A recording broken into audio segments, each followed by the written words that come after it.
Bapak besar dia punya lock dia macam ni kan. Mesti kau ingat mahal safety box ni kan. Tak mahal bang. Sungguh aku cakap kau memang kau pergi tengok dekat beg kuning. Safety box ni memang tak mahal. Mampu milik, mampu beli, mampu simpan lah senang cakap macam ni. Okey. Kalau korang tengok safety box ni, okey, sebiji macam dekat dalam hotel. Siapa yang pernah duduk hotel kan, yang hotel 3-4 bintang ke atas tu, dalam wardrobe dia mesti ada safety box ni kan. Betul tak? Inilah safety box dia ni. Okay. So, mesti kau ingat mahal kan? Tak mahal pun harga dia. Okay, macam ni.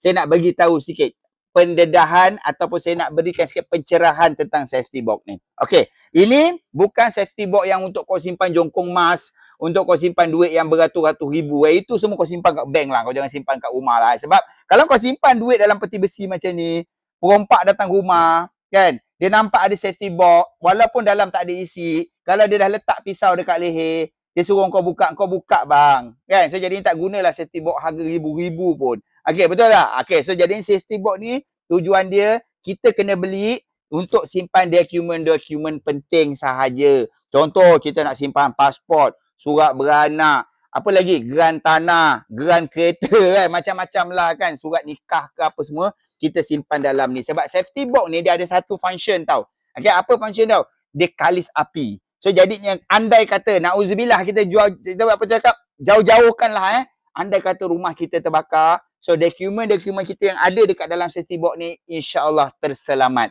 Okey, kalau orang nak merompak itu dah cerita lain. Kita nak selamatkan dokumen-dokumen penting kita sahaja. So barang ni tak mahal. Okay, saya nak racun betul-betul ni. So ambillah satu untuk kita simpan di kita punya dokumen-dokumen kita semua sekali ni. Okey?